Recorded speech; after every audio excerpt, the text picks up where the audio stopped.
Hey, what's up, you guys? Good afternoon. I'm your host, WHughesX1 here.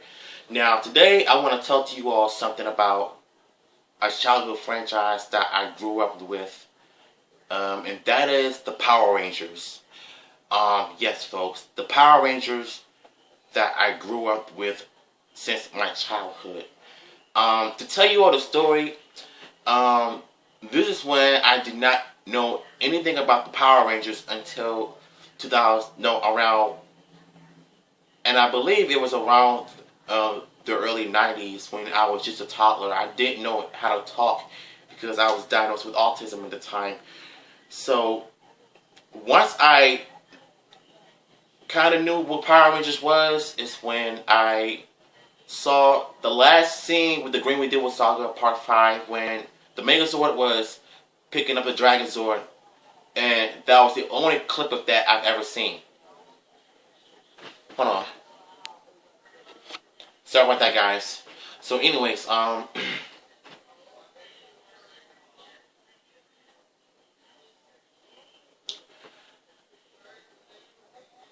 the only time I watched the Power Rangers when it was like in the early 2000s, starting with Mighty Morphin Power Rangers, because that was the first. Hold on. Alright, guys, so getting back to what I was saying about the Power Rangers, of how I never knew about Mighty Morphin in general until it was around 2002.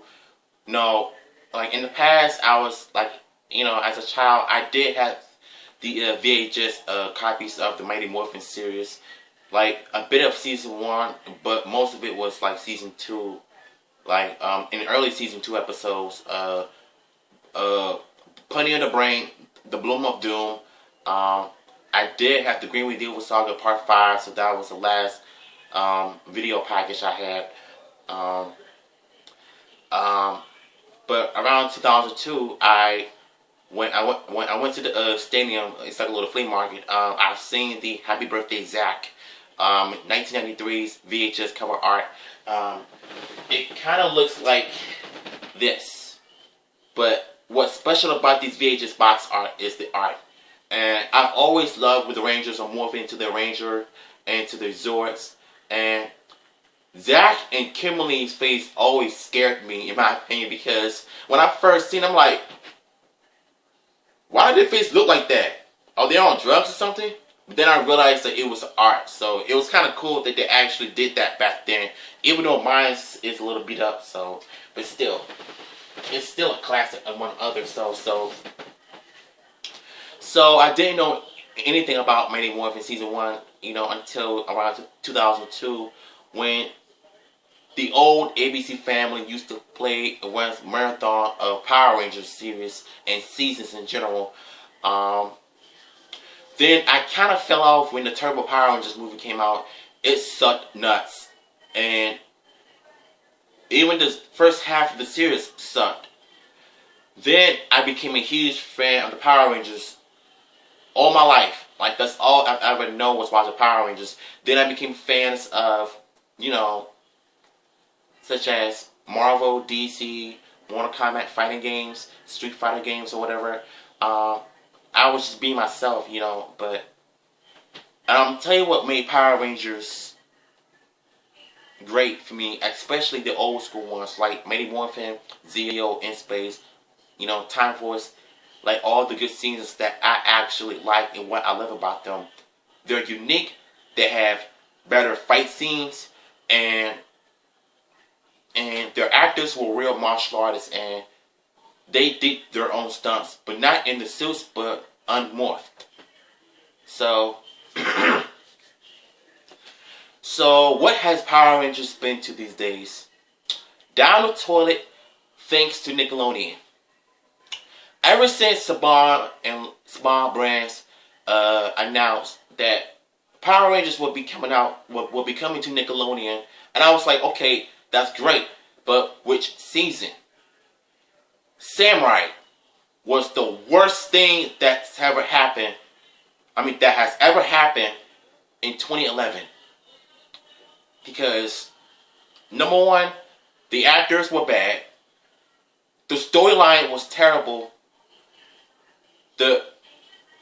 not one Ranger had a character development, but they had character developments, but it was not like what you usually see from a Power Ranger standpoint.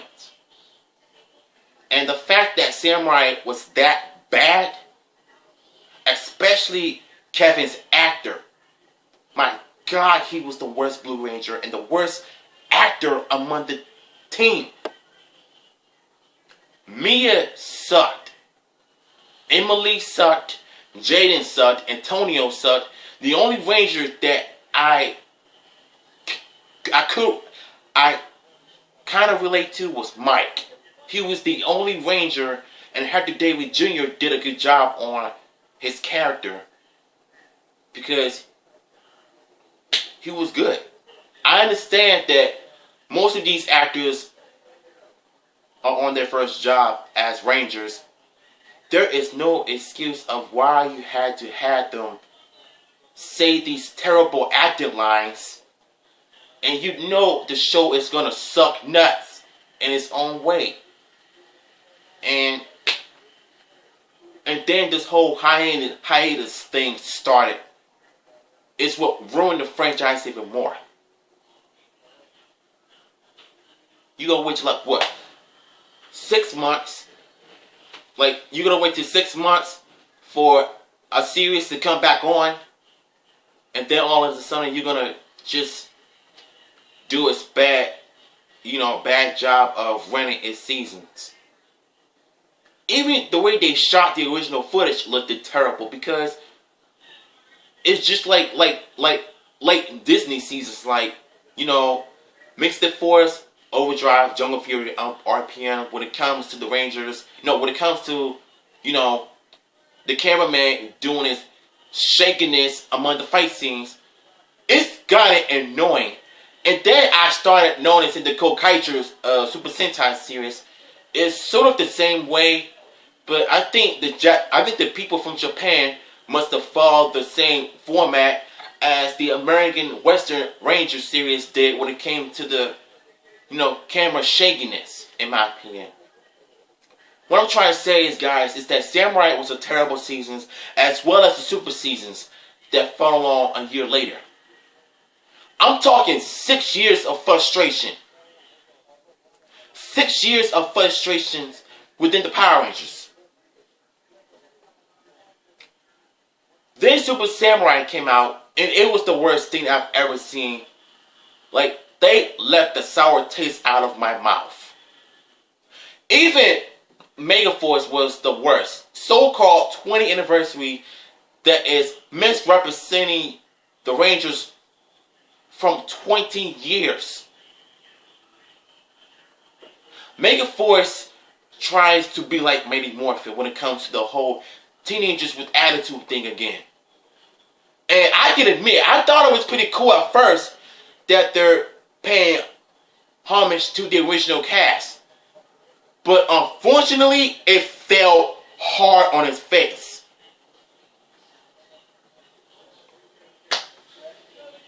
Like, I've never in my life seen a so-called Tokusatsu series that can be this bad and so grossly done. Jonathan Disaster is a Sentai fanboy, a Sentai faggot. Yeah, I'm calling him a faggot because he ruined this series. He may have been the producers since '93, but there's no excuse for him to overuse Japanese stock footage when it comes to the Power Rangers series.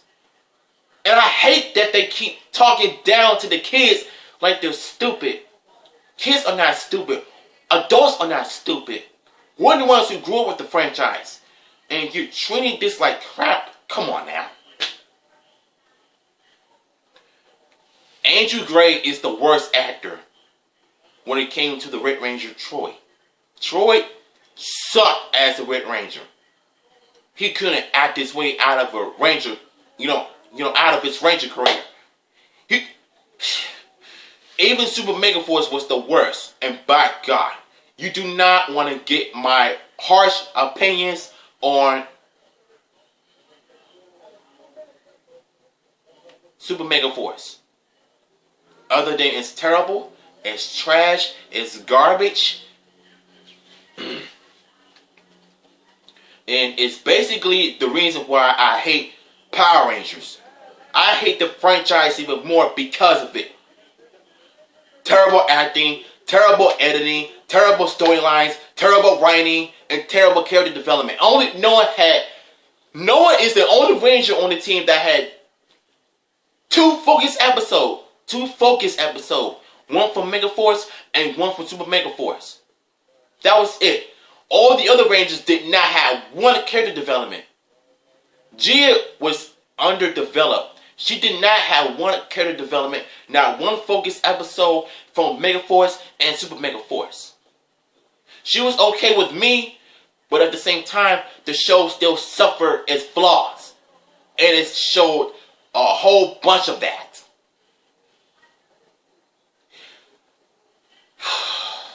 Then we cut to the finale. I think I'm about to flip off on this because the finale was a huge waste. You got so many actors from the past that came back for one epic failed finale that was never right from the beginning with. Because of Jonathan Disaster and his BS. He chose to make this so-called finale a horrible trade. Super Mega Force was also a terrible representation of the Super Sentai team that never came out 24 years ago. Mask Man, Gold Ranger, Change Man, Mask Man, Live Man, Jet Man, Die Ranger. I mean, what is going on? I mean, seriously. Guys, to tell you the truth, this was the horrible way to represent the Rangers. I was mad about this the whole time, and I was so angry at Saban Brands and what they're doing. Like, it's terrible. But the only thing that saved Power Rangers for me was Chip Lynn. He came back for Dino Charge Season 1. That season made me love Power Rangers again because of how good the story, the writing, the character development. Like, the season felt strong. It felt like a Chip Blitz seasons. It felt like I was watching Power Rangers again, like in space, second half of Turbo, Lost Galaxy, Lightspeed Rescue, Time Force. And that's basically what I've seen out of him when it comes to his work. He is the best when it comes to the Power Rangers. But Dino Supercharged, on the other hand, is not good. It was never good from the start. Terrible writing, missteps when it comes to, you know, the storylines. Too many B plots, too many A plots have been you know.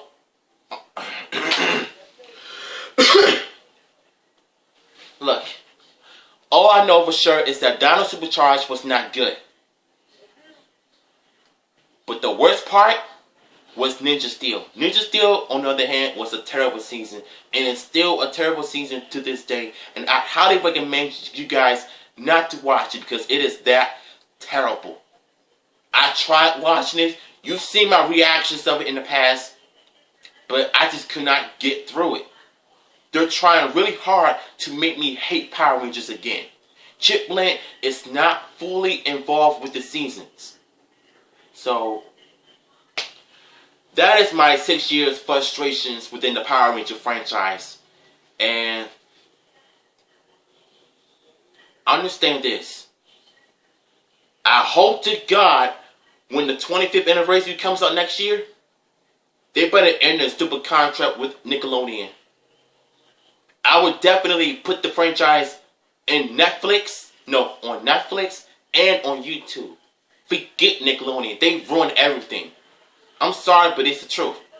So hopefully you all enjoyed this video. This is more like a rant, but it's also my experience with the Power Rangers franchise of how it also, you know, it kind of made me who I am. In some ways, but not a lot. And this is also an autism video about me and what my love and hate relationship with the Power Rangers. And some people may not understand you, but you like what you like. People can judge you for it. Shut them up. Holla at y'all later.